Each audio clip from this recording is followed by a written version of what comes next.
Inside the Law is presented to educate listeners in Monmouth and Ocean counties about legal issues. The opinions expressed by the host, guests, and phone callers are strictly their own and do not necessarily reflect those of Town Square Media and are not intended to be a substitute for personal legal advice from your own attorney. Your questions and comments are welcome at 732-505-1160. Inside the Law, talk radio for the Jersey Shore. Good morning, ladies and gentlemen. Welcome to another live edition of Inside the Law, brought to you on 1160 WOBM-AM in Monmouth County. 1160 WOBM-AM in Ocean County, 1310 AM in Monmouth County, and all around the world on www.wobmam.com.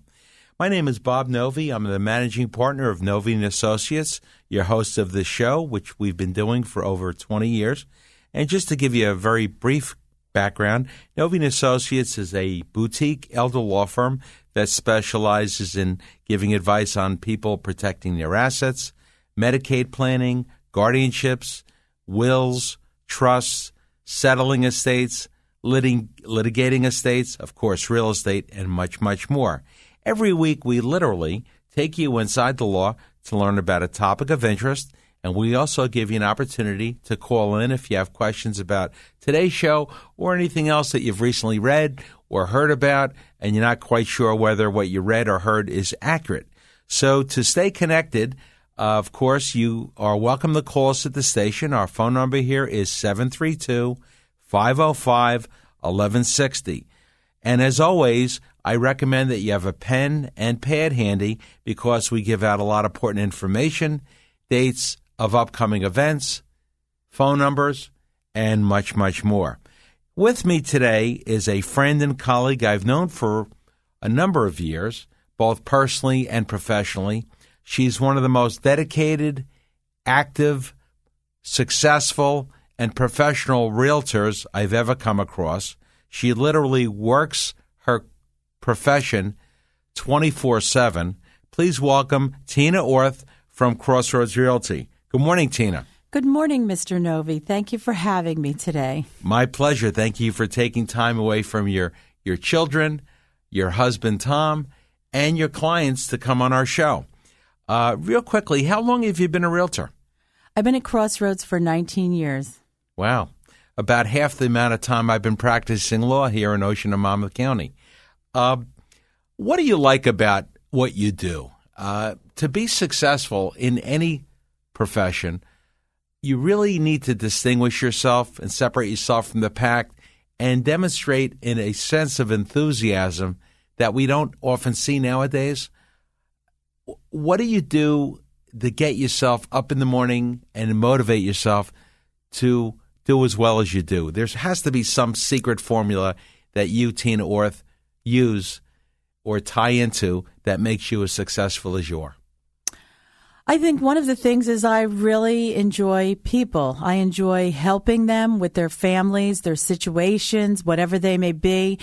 I've literally worked in families from the grandmother to the daughter to recently this year. I had one of the daughters that I helped. They have 5 children, and 3 of them bought houses from me last year. So it's a privilege to help those families. A home is somebody's biggest dream, so it's fabulous when you can help make their dreams come true. Well, you know what I find is a real testament to knowing that you're properly helping and serving people and putting their needs first and foremost is when a client is satisfied enough with your service that they call you when they need you again, if they're selling their home or they're looking to relocate or buy another home. And even more so, if they think enough of your skill, as they do in your case, and oftentimes, fortunately in my case, that they go out of their way, they go out on a limb, and they refer another family member, a friend, or a neighbor to you. To me, that's the highest compliment a client can pay a professional such as yourself when they refer others to you. And I know you and we don't take that lightly. No, we don't. It's very special, and we appreciate that relationship. I always say, ladies and gentlemen, the day you take the public for granted, you better be either independently wealthy or ready to retire or take on another profession, because people need to be served. They need to be to feel that they're special, because we all are. And in that regard, real estate is unique, isn't it? It is unique. Every day it's a different situation, a different person. I mean, like the story I just told about being within a family, there are also times when people come to me and this is the only house they've sold, or they haven't sold a house yet. They bought their first house and they've lived in it for 40 years, and now they're going to go somewhere else, and they've never sold a house. So it's in real estate, there's a lot of hand-holding, because every day things change in real estate. So let's say someone is calling you for the first time.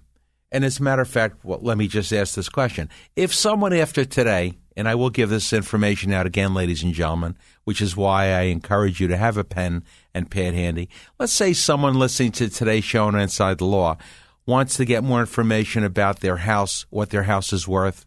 Is this a good time to put it on the market, to list it for sale? Or maybe they don't own a home, and they're thinking of buying one, and they want to reach out to you, Tina Orth. How do they get a hold of you? My telephone number is 732-674-7913. Okay. And if they want to learn more about you, how can they learn more about you and Crossroads Realty? Well, they could go on even our website, crossroadsrealtynj.com, or they could even just pick up the phone and call me, and I'll be more than happy to come out and tell them everything we at Crossroads can do, how we market, how we determine the price of a house. And sometimes there's just many, many questions that people don't know about selling real estate, because they just don't do it every day. So if anyone has a question or would like to know, just call me. Anything can be answered. I just want to remind our listeners, you're listening to 1160 WOBM-AM here in Ocean County, and 1310 AM in Monmouth County and all over the world on WOBM-AM.com. I'm your host, Bob Novy of Novy & Associates, a boutique law firm that specializes in, among other things, today's real estate topic. Our phone number in Manchester is 732-657-0600. And for you folks that come from Monmouth County, we also have a Monmouth County office, which is in the Brook Plaza in Seagart. And we welcome the opportunity to hear from you. If you have questions about real estate and the legal aspects of it, feel free to call our office at 732-657-0600. One of the first questions that I'll ask, if I may, Tina, is what kind of documents do you look at when you get a call from someone who says, I own my home, I want to list it for sale? What are some of the things that a client, a potential client, a potential seller should have handy when they're calling to set up an appointment to meet with you for the first time? Well, one of the things we usually ask for is a deed. Do you have a deed to your property? Do you have tax records? Today, sometimes while I'm even on the phone with someone, I can check their tax records right from my computer. But years ago, you had to have a tax bill, you had to have a deed. If you had any title policies or title insurance, those kind of documents were always needed. Another one that comes to my mind is if the property has been surveyed in the past, and there usually is one, the seller should have a copy of the survey that shows the physical dimensions of the property that they're looking to sell. What about another question is a certificate of occupancy. I know there are people out there that sometimes are self-help handy people, and they bought a home years ago. When they bought the home, they had a title search done. In some cases, nowadays, more often than not, the town will require a certificate of occupancy to sell a home. But then the person bought the home, and then they added on rooms. They changed the dimensions of the house, but they didn't get a CO, certificate of occupancy. Can you shed some light on the relevance of that and how that can come back and create a problem at a closing? Sure, Mr. Novy. I've had several situations where this is a prime example. A house that had a sunroom, and the sunroom was put on in the 1970s, and nobody had any documentations of the sunroom. And part of a CO is they check to see if you have any open permits. And what happened is the town said that the sunroom didn't meet the setback requirements. So they wanted the seller to get a variance. So there's many things that could happen, many moving parts. And, it was going on. And one of the things I said to the town was, they said the setback requirements is different. And I said, well, tell me what the setback requirements were in the 1970s. So they literally had to go in the basement of the town hall and find what the setback requirements were, and that property actually met the setback requirements. So just to educate and make this simpler maybe for our audience to understand, setback means the amount of space or distance that the town ordinances require between the physical structure of the property and any additions and improvements like a sunroom, and how much space exists between the back of that sunroom, in this case, and the rear property line of the property? Yes, sir. So If you've bought an existing property and something was added on, I always tell people it's very important to have all your permits and documents in the same place. So when you go to sell a house, if the town says, it doesn't meet the requirements, because, sometimes things do get misplaced. So it's always good for you as the homeowner, even for something as simple as a hot water heater permit. All those permits, you got a new roof. I recommend to people to put all their documents together so they know exactly where they're at. And you touched on a point, too, about documentation. When you list a house, there are documents that you need. Let's say that this house is in an estate. You have somebody, your mother or your father or somebody passes away. The documentation changes because now you are not the physical person that owned the house. So tell our audience what you need. So in a case like that, ladies and gentlemen, let's say your parent passed away and your parent, mom or dad, left you the home under their will. How can you, the beneficiary of that home, list the house for sale if you want to sell it, or acquire a mortgage, or whatever you may want to do with that real estate? Well, the first thing you need to do is you need to go down to the surrogates court in the county where the property is located, typically, and you need to probate the will in order to show that if you are the executor or executrix, you've been named to handle the estate and to handle the title to that real estate, which would mean you as executor then have the authority under the will to own the home, or in this case, perhaps sell the home. And that's just the first step required. So you would need to show the realtor, and at closing, show the attorney for the purchaser and the title company that's insuring that property that you have the legal ability to A, sign a contract of sale, B, that in order to show clear title, you need to have a surrogate certificate, you need to have a death certificate, and in most cases, you need to have an inheritance tax waiver from the state of New Jersey if the property is located in this state. And if there's a tax owed, the tax had to have been paid in order to get the waiver, or we have other issues. So the point is that just because a person leaves you a home in their will, that doesn't mean automatically that you have the ownership of the home, or that you have the ability to take out a mortgage or sell the home without going through these legal documents first. And I know you've run across this many times as a realtor, and I, as an attorney, have run across situations. So, ladies and gentlemen, the moral to the story is assume nothing. But I think, Tina, you hit on a very good point, and then we're going to take our first caller, Paul, and that is, have your legal affairs in order. People ask us all the time, well, where should I keep certain documents? Well, we have a questionnaire that we will be glad to mail out to anyone who maybe hasn't received one in the past. It's called What You Own and Where It's Located. And that questionnaire will remind you to keep the deed, to keep your title insurance policy, to keep your survey. if you live in an adult community, to have a copy of the bylaws of that association. If you have added on rooms, you hopefully obtained a certificate of occupancy. Have all those important documents. If you have a mortgage, the mortgage papers, the account number on the mortgage, and so forth. If the mortgage is paid off, have proof that the mortgage is paid off, and hopefully that paid off mortgage has been recorded in the county clerk's office to show that you have clear title and there are no outstanding liens against the property. So the What I Own and Where booklet is a good place to start.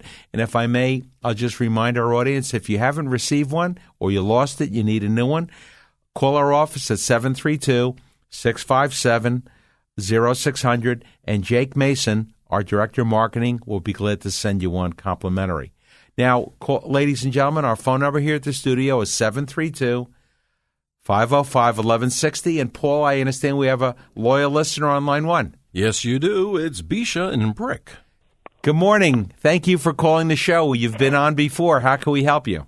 Hi. I'm thinking of putting our house up for sale. And is there some type of mechanism that I can find online or maybe get an email when houses in my price range come on the market without having to look every single day? Yes, we can put you on automatic email that if you're in a neighborhood, whatever your neighborhood is called, every time a house lists, goes under contract, or sells, we can have them automatically emailed to you. A lot of the other websites do it too, the marketing websites, home websites, but we do it personally right here in Ocean County or anywhere you want it to be. If you are living in a whatever neighborhood, we just set you up and put you on automatic email so you'll get you'll know. And sometimes people get on our mailers, we call them automatic emailers, because they want to know when the house down the block sells and how much it sells for. So if Bisha wanted to be put on that automatic email, how would she do that? She can send me a text, call me, or email me. 732-674-7913 is my cell phone. Could you say that again, please? 732-674-7913. Okay. And what's your email? Our email is my name, Tina Orth, TINAORTH at CRNJ.com. Great. I have one other follow-up question. How accurate is Zillow? Okay, that's a very good question, because just last week, Zillow, it depends on the property. I compared different websites on a house that I actually sold, and the ranges were all over. I suggested that the homeowner list the house for $299.9, and we'll sell it as close to $300 as we could. And 3 different websites, from Zillow, Trulia to Homes, they had 3 different numbers. One was $315, one was $315, one was $275, and one was $290. Now I'm going to tell you what we sold the house for. We sold it for $295. Wow. So when you get opinions, price opinions, that's exactly what they are, is price opinions. You could call 5 realtors into your house and they could come up with 5 different numbers. And frankly, I'd like to say something. This comes from my own personal experience, both as a consumer and as an attorney. There are some realtors out there that are not the most honest or ethical, and they'll give you whatever number they think you want to hear. But the number they give you is not a guarantee that the house is going to sell for that number. It's just, frankly, an opinion. The best definition in my mind of fair market value is what someone's willing to pay. And I've seen potential clients say to Tina, well, the other realtor told me I can get $350 for my home. How come you're only saying it's worth $310? And Tina, what would your answer to that be? Well, I take the true comparables and average them. That gives you the best idea. I don't take the highest priced one. If your house is loaded with upgrades, that's a whole nother scenario. But if it's average, we take the average.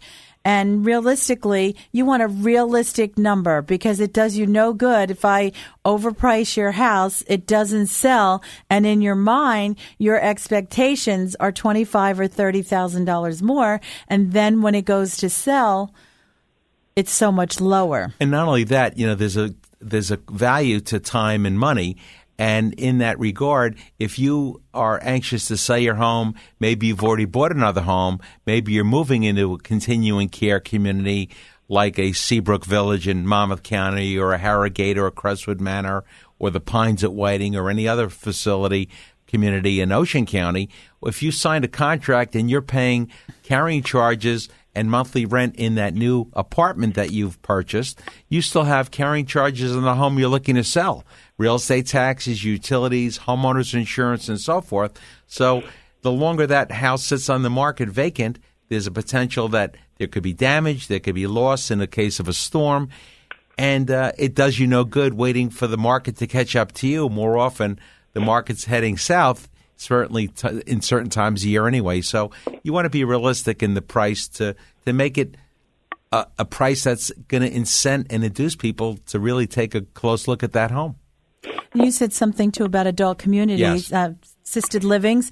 Seabrook, I'm one of their preferred realtors. Seabrook is an assisted living community that they have realtors that they use because they price the houses accordingly and they sell houses, and they call them their preferred realtor. So I'm actually a preferred realtor for Seabrook. Which is a testament to your ability. And I have to tell you, like sometimes people say, well, I want this for my house or I want that for my house. I have a strategy. To price houses if there's 5 of them on the market to price yours the lower of all of them, and you will drive more competition. You'll drive more people. You'll drive more buyers to your house wanting to see what it is.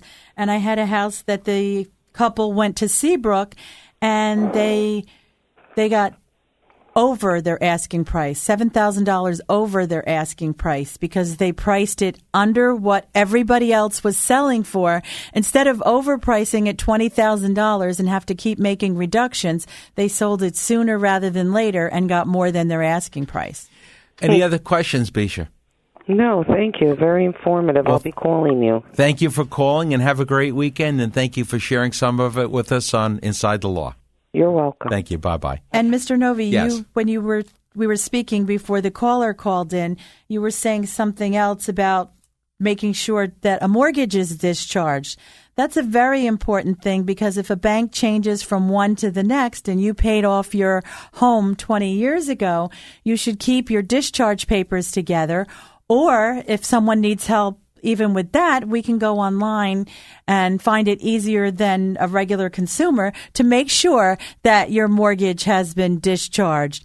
And, with the simple things like deeds, we can go online and find somebody's deed. And even if we can't, there's always the ability, even you as a consumer, you can go down to the courthouse and get those documents. But if you don't live in the area, one of the fellow professionals that we work with in a real estate transaction is a title company, and a title company is a company that will do a search to verify that the property is free and clear of any judgments or mortgages or liens. It'll verify who the record owner is, and as I said earlier, typically when someone is going to buy a home, they're going to want to have that title search to make sure that they can get the home insured against defects. If they're buying a home and they're applying for mortgage, their lender that they're borrowing money from is going to insist and require that there's a title search. And when we're doing estate planning and we're giving advice on different real estate situations, oftentimes if the client is uncertain, we will oftentimes recommend that a title search be done anyway, so that the client who's transferring this property either to a family member or in some cases into a revocable trust to avoid probate later on, to make sure they're not leaving a problem for their future heirs or family members to deal with later. Paul, I understand we have 2 callers. Let's take who's on line 1, and then if you would just tell the caller on line 2, we'll be with them shortly. Sure. This is Linda from Manchester. Linda, thank you for calling Inside the Law. How can we help you this morning? Yes, hello. My husband and I are planning to get divorced, to be divorced, and we're seniors. So I want to ask about, we own a home. The title of the home will be changed, and he's keeping the home. So my question is, should the title be changed to my husband and one of my children? I have a son who has his own property, and I have a daughter who doesn't have any property yet. Well, I'm not a matrimonial attorney, Linda, but the first thing I would say is this. You should talk with the attorney that's representing you, and you want to include in the property settlement agreement that you and your husband are going to be signing to end the marriage and to divide the property that you own. When I say property, I don't only mean the home that you're going to be splitting or dividing or transferring over to him, but any other property, including bank accounts, stocks, life insurance. No, that's fine. We settle that among ourselves. Okay. Just the title of the home in his name. Okay. No, it will be in his name alone, but should he be for safety or for legal or anything like that? Should he have it in one of our children's name as well? Well, as a backup? Well, you know what? In all honesty, that would protect your kids if your soon-to-be ex-husband or former husband is willing to add one of the kids to the deed. And let me give you for example. Once you get divorced, if the property is put in your husband's name only, it's his. Now, let's say in all due respect, he were to get remarried, okay? And he lives in that home with his new spouse. His new spouse would have a claim in the property, okay? Unless he was smart enough to have a prenuptial agreement. If your husband agrees to add the children's names to that property, to that deed, then your kids are protected that if something happens to your husband, if he gets remarried or passes away, frankly, after your divorce, that the home would belong to the children. Okay, so he can't give it away or encumber it or lose it to, a new spouse. Another benefit could be that, frankly, if your husband were to become sick, disabled, and enter a nursing home, the home would not totally be lost to Medicaid in a spend down. So there are a lot of legitimate reasons why your husband could protect himself and protect your children if he's willing to do that and add the home or add the deed or change the deed, from his name only after you're divorced to his name and the children's names. So that's something you can certainly talk to him about, but I would presume he'd want to have his own attorney who's representing him, discuss that with him and make sure he understands what happens if he adds the kids' names to it. Okay, very good. And if you need any, I'm sorry, if I may, if you have any further questions after today's show, feel free to call me, Bob Novy, at Novy & Associates at 732-657-0600. And if you want a courtesy complimentary meeting, we'll offer that to you because, quite frankly, Linda, after you're divorced, among other things, you should frankly redo your will. I've seen many times where people get divorced, but they forget to change the executor of the will, who they want to inherit. So you should have a will reviewed and probably redone, along with, if you don't have one already, consider a financial power of attorney, a medical power of attorney, and a living will. Oh, okay. Very good. Yes, I will look into that and call and give you a call. Thank you for sharing your weekend with us, and be safe, and God bless you. Okay. Thank you. Bye-bye. Bye-bye. Paul, I understand we have a caller patiently holding on line 2. Next is Lisa from Red Bank. Lisa, thank you for tuning in to Inside the Law. Welcome, and how can Tina Orth and I help you? Thank you, Mr. Novy. I'm calling because I actually brought Tina on board when I was looking to sell my house after my husband passed away. And I just wanted to say to everyone out there that she's marvelous. And she made a very, very difficult time really much easier. And everybody in her office was terrific.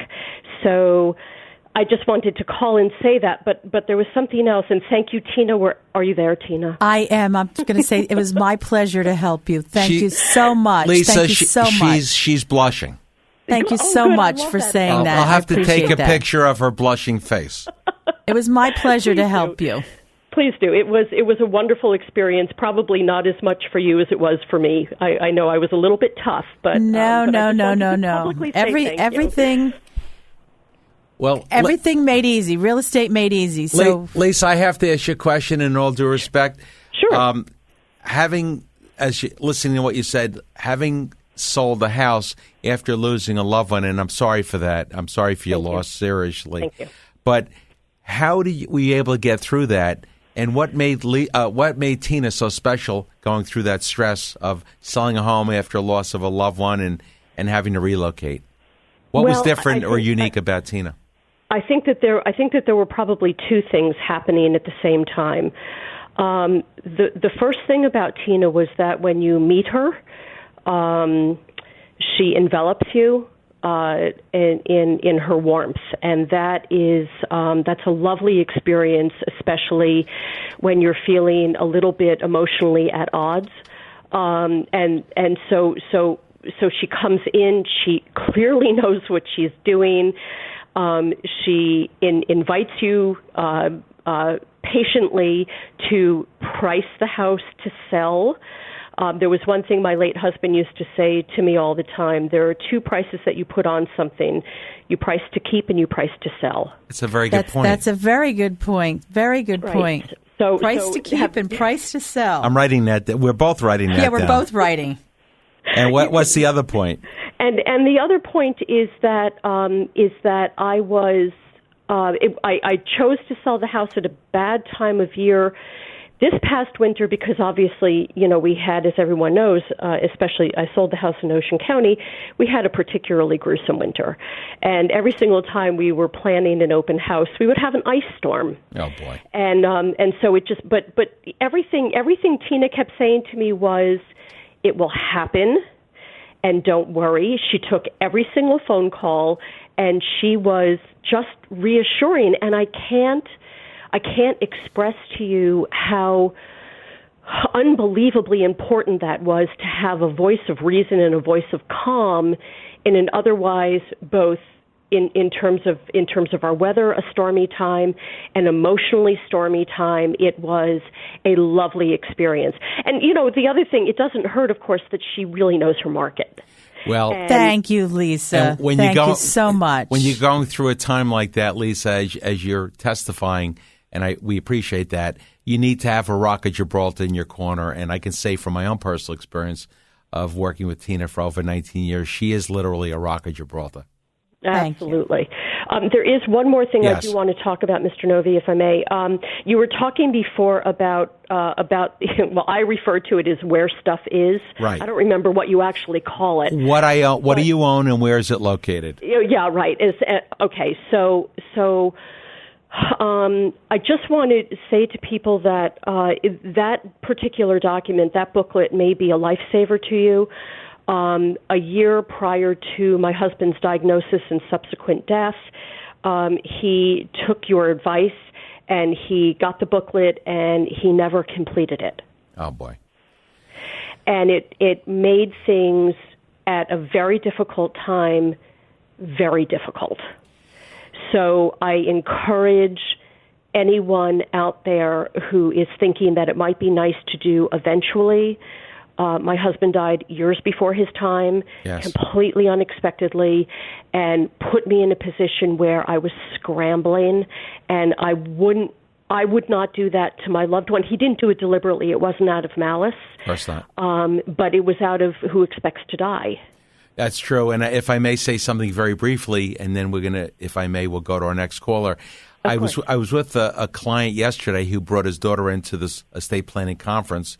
And being his only daughter, I didn't have any problem with her sitting in a conference because I was satisfied there was no undue influence or duress. And the daughter said to me after I answered all of her father's questions, we talked about updating his will and his power of attorney and so forth because he recently lost his wife. The daughter said, Mr. Novy, Novy & Associates is well known in Ocean and Monmouth County as an elder law firm, but my husband and I are not, quote, elderly. They're in their 40s. So do we need to have another lawyer? And I said, quite honestly, elder law is a little bit of a misunderstood or misnomer. Everyone over the age of 18 who's competent should consider having a will. And no, you don't have to be an elder to have a will done. And just because we have a specialty of elder law, which deals with taxes and Medicaid and other special concerns today, anyone can come to Novy and Associates if they want to see if their affairs are up to date and in order. So I just wanted to share that. But you're right, you're right, Lisa. Sadly, yesterday was the anniversary of 9/11, and people that went to work in the towers that day, some of whom were in their 20s and 30s, had children, spouses, or whomever, didn't think that they weren't going to be leaving, going home that evening, and unfortunately many of them didn't make it out of the towers. So it's just another reminder of why we should legally have our affairs in order, and don't put off what you should have handled, because it's an opportunity and a responsibility, as we like to say, to have and leave a lasting legacy. Absolutely. So thank you both again, and I will listen to the rest of the show. Thank you so much for saying those kind words. Thank you, Lisa. again. Thank you. God bless you, and Happy New Year. Thank you, and you. Thank you. Bye-bye. Bye. Now, Paul, we have a caller patiently holding on line 3. Yes, this is Charlie and Tom's River. Charlie, thank you for holding as long as you have. Welcome Inside the Law. How can Tina Orth and I help you? Yes, Bob. I'm looking to, I'm downsizing to move into a one-bedroom. My wife passed away 19 months ago. I'm sorry. I'm sorry. Thank you. And I'm going to go to a senior living community. Okay. But I had they've had to send papers to them so they could check my finances and all. Right. I won't know until next week. But my question is, I got reverse mortgage. Okay. Number one. Right. And on the reverse mortgage, I called the reverse mortgage company, and they because I went bankrupt 2010. Okay. And the house, the judge left the house to me and my wife. Right. Was the house exempt from the bankruptcy proceedings, so you were able to keep the home? Yes. Okay. Okay. I'm so glad I'm talking to you because my nerves are bad. That's all right. Don't be nervous. We'll help you through it. And if you need, and after today, Charlie, if you don't get all your questions answered, we will also make a house call, or you can come into our office. We'll be glad to meet with you as a follow-up. But go ahead. I'm definitely will. Okay. And so now I called them up, and they told me the house is a nice community, but my reverse mortgage is $213,000 from 2004. Right. Okay. Now the house ain't going to sell for $213,000 in this neighborhood because the real estate went down. Right. And there's a few people that sold their house for $140,000. Right. So now I know I'm not going to get the 213. Okay. I definitely know that. So I called up the HECM. HECM, that's the federal government that underscores and insures that reverse mortgage. Okay. Yes, sir. And they told me I could have a short sale, and they'll pay 95%, and HUD will pay the other 10%. That's correct. So that would mean that you would get out of that situation without owing any money on the reverse mortgage, because if it sells less than you owe, the lender, in this case the federal government, can't come after you for the shortfall. And then number two, Bob, number two, they told me bear with me, sir. Yeah, sure. INBEED in Lure, LIEU, for foreclosure, you can move out from 90 to 120 days with no problem. Okay, that's a deed in lieu of foreclosure. Yeah, deed. Yes. It's a deed in lieu of foreclosure, which means you're turning the house back over to them, and you don't have to do a short sale because you're technically giving the house back to the bank. without them going through the legal hassle and the expense of having to have a title search done and having to bring an action against you. Having to foreclose, exactly. Because if you didn't get out, then that would be the next step. They would have to foreclose on you.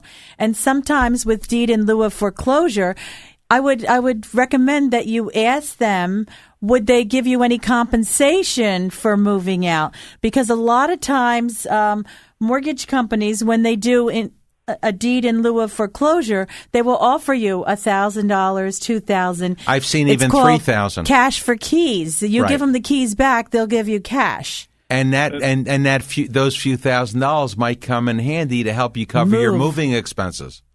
And which one would that be? The deed? No, yeah, deed in lieu of foreclosure. Deed in lieu of foreclosure. But I still want to see the both. I know it's hard to get a real estate woman because they're not going to make no money because. Well, you call me and I'll help you. Charlie, 732. Yeah, take this number down, Charlie.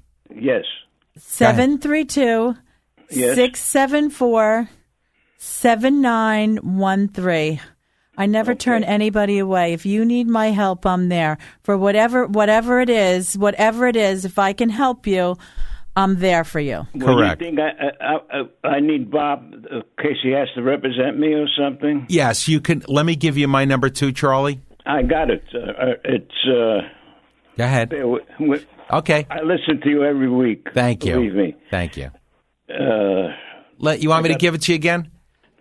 Well, it's 732-657-0600. That's it.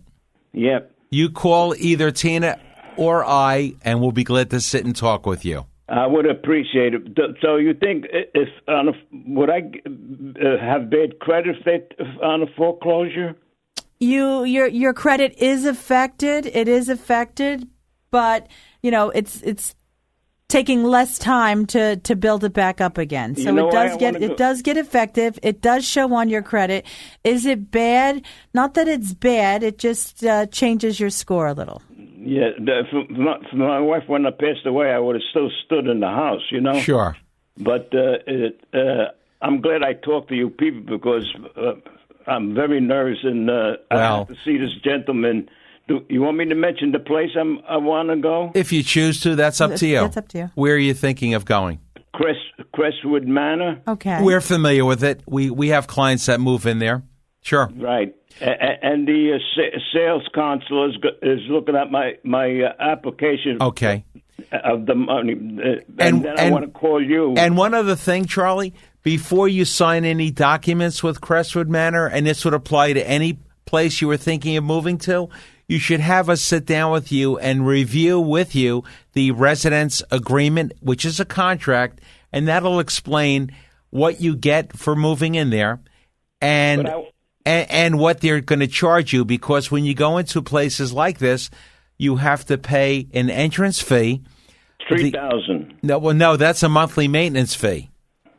The monthly maintenance fee is what they charge you every month to be in that apartment, and also that'll include, for example, possibly some light housekeeping, and generally one or in some cases perhaps 2 meals a day. But we should talk to you about that to make sure you understand what you're exactly what you're getting into and what you're paying for in return. As soon as he calls me and I get the application, I want to see the both of you if I could. Yes, well, you know what we can do. Do you still drive, Charlie? Yes. Okay. Where do you live? I live, you know where Church Road is? Yes. Sure. Holiday City. Yes. I live in Shenandoah Commons. Okay, we know where that is, and we can either come out to your house or you can come to my office. We'll work out the details, okay? I'm so glad I talked to you. Well, I appreciate you taking the time and sharing your experience with us, and like Tina said, we don't turn people away. If we can help them, we do, and if we can't, we give them the advice that they need to go from there. Bob, is that right if I have to hang up, I give the gentleman that answered my last name? Oh, yes, you can give Paul your last name after I'm done, and you can give me your name, and if you want, give me your phone number. This way we have it as a reference. Okay, Charlie, God bless you, and look forward to meeting you. And thank you, Tina. You're welcome. Have a great day. Thank you. Bye-bye. It's great to do the show because it reminds me of the old TV show. Anyone out there listening who remembers the old TV show Laugh-In? And what I bring up, it reminds me also of the Dean Martin show where you had mystery guests show up and you never knew who was going to show up on the stage. In this case, we're on the radio today, and you never know who's going to call in. Just like when Tina and I do speaking engagements, and we recently did one this past week at the Whiting Healthcare in Whiting, and we spoke about real estate and estate planning and elder law, and there were about 40 or so people in the audience, and I love to answer questions rather than just speak on the radio or to a live audience, because your questions are what you want to learn more about, and that's why we like to do the show as well. And along those lines, again, our phone number is open. Our phone lines are open. Our number here at the studio is 732-505-1160. If after today's show you have other questions, some people are shy, they don't like to call us on the air, you can call me during the week at 732-657-0600. If you're like Charlie and you want to meet us and ask questions in person, you can call my office, ask for Jake Mason. He's my marketing director, and he'll be glad to set up an appointment for us to meet with you either in our offices or at your home. And, of course, if you have questions about your home, the sale of your home, like Charlie, short sale, signing a deed in lieu of foreclosure or whatever, Tina's phone number is 732-674-7913. And Tina and I and other members, other professionals, are a member of a group called the Senior Resource Alliance, which includes professionals who specialize in our adult population's needs. So our members include Tina Orth, a realtor, a financial advisor, healthcare professionals, geriatric care, chiropractic care, physical therapy, banking, home health aides, reverse mortgage specialists, people who help with transitioning from a home to a continuing care community, home repairs, physical therapy, certified public accounting, and much, much more. So to learn more about the Senior Resource Alliance, or if you're an active senior and you're a member of a group or organization who would like to have us come into your community and give a talk on the subjects that we regularly talk about on the radio, including today's subjects, you can call our office at 732-657-0600. Again, my marketing director, Jake Mason, will be glad to set up a meeting and a time to talk, and we usually give out some nice prizes and a lot of good information, and we welcome that opportunity. And lastly, before we continue with Tina Orth, as I just mentioned, we spoke this past week at the Whiting Healthcare Center, and this coming week I'm going to be speaking with another gentleman, Peter Labravico, who was on a show not so long ago from Interim Healthcare, and we're going to be speaking at the Lavalette Seniors at St. Pius Church, and that, I believe, is at 1 o'clock in Lavalette at St. Pius Church. So, and then later in the day, I'm going to be speaking at Morgan Stanley in Toms River, because their financial advisors want to learn more about estate planning from a legal and a financial point of view. So once again, if anyone is looking to have a speaker come out and educate you or answer questions that you've always wanted to ask but were afraid to, call us and we'll be glad to do so.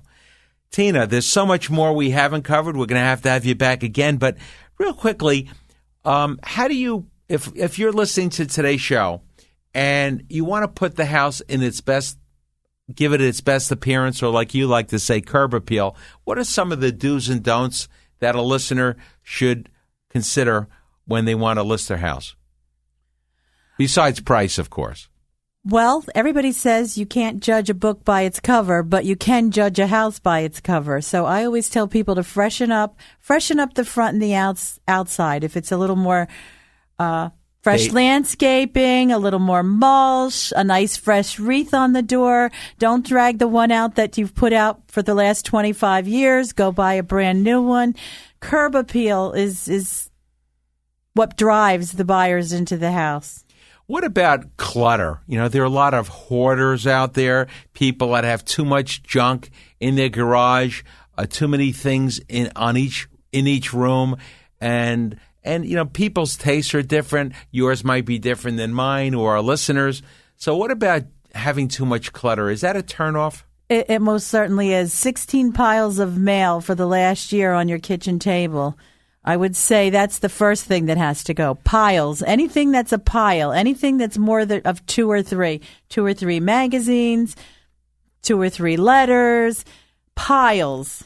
Get rid of the piles. And that would include the attic, the garage, certainly, the basement, anywhere where any potential buyer is going to be looking around. And, of course, the obvious is make sure the floors, the windows are clean.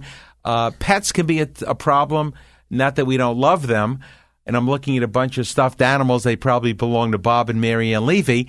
Right, Paul? Okay, he's shaking his head right. But, pets can scare people away, and sometimes pets have odors. So if you have pets, I would think you'd want to have them in a room where the public can't walk in and be scared off. And the house shouldn't smell like pets if you can avoid it. You want to freshen up the house. You want to make sure the carpeting is clean, doesn't have any stains on it, and things like that. Okay. Right. Okay. What about if someone is selling a home? Isn't it important to speak with your realtor before you even sign a listing agreement, as well as your attorney, in terms of what you're including in the house, what you're not including in the house? Yes, it's always a good thing. If you have a crystal chandelier that was grandma's and you want to take it, it's always good to exclude that from the listing, because just as soon as somebody walks in, they're going to see that chandelier, and the first thing they'll say is, I love that, I want it, I can't live without it. But if you tell them it's your grandmother's right up front, that changes things. And another thought that comes to mind about that is, if you're including certain items, whether it's furniture, furnishings, or other improvements, I would think that you'd want it understood up front that there's no monetary value being assigned to those items, because if for some reason the item breaks or isn't working at the time of closing, the buyer may have recourse or may want a credit because they said, oh, you were leaving that refrigerator and I expected it to be in working order. Well, the refrigerator might be 10 or 15 years old, which is why you're willing to leave it, but you certainly don't want that refrigerator to cost you money if someone wants to replace it or get it fixed. Well, that brings up a good point, because the word as is thrown around loosely, but in all real estate contracts, property is sold in its as-is condition, which means that it has to work at the walkthrough prior to closing, that the refrigerator has to work, the stove has to work, the heat has to work, everything has to be in working order. So, ladies and gentlemen, we only have a few minutes left, but people ask me all the time, and they do, Tina, how do you stay connected? Well, to stay connected with us legally, to learn how you can continue to protect yourself, your loved ones, your assets, and as many people want to, age in place, and stay abreast of elder law and elder care, we always, of course, encourage you to listen to our show here on 1160 WOBM-AM in Ocean County and 1310 AM in Monmouth County and all over the world on WOBM-AM.com. If you send us your email address, if you have one and you use your computer, we will add you to our constant contact list and keep you informed of upcoming broadcasts as well as seminars that we are regularly doing in the community. All you need to do is text our marketing director, Jake Mason, at Novy and Associates. You can text Jake at jmason@novylaw.com, or you can call Jake at 732-657-0600, and he'll be glad to add you to our constant contact email list. And if you don't use an email address or you don't want to give it out, but you want to receive a printed copy of our monthly newsletter, you can call Jake, and he'll be glad to put you on our mailing list, and we'll mail one to you as a courtesy. And, of course, with Tina Orth, if you would like to get a comparable market analysis to know what your home might be worth or what the home across the street is really worth if you're thinking of buying it or any other home, wherever it might be located, call Tina at 732-674-7913, or you can look at Tina on the internet, and it's Tina, Tina, Orth, O-R-T-H, at crnj.com. Tina, it's a pleasure working with you. I say this from the bottom of my heart. You're a friend, you're a colleague, and you're a tremendous resource. You do what you do successfully. You're well-intentioned, and you do it with a degree of professionalism and class that you don't see every day. And as always, it's a great pleasure to work with your office, too, Mr. Novy. Thank you for the opportunity to be here today. Thank you. We appreciate that. And Paul, thank you for hosting our multiple calls. Ladies and gentlemen, tune in for another edition of Inside the Law 2 weeks from now. Our topic will be common environmental issues in real estate. So please tune in on September 26th, 2 weeks from today. God bless. Happy New Year to my Jewish friends. And ladies and gentlemen, be safe, be happy, be healthy. We'll be back in 2 weeks for another show. God bless you all. Bye-bye. Bye.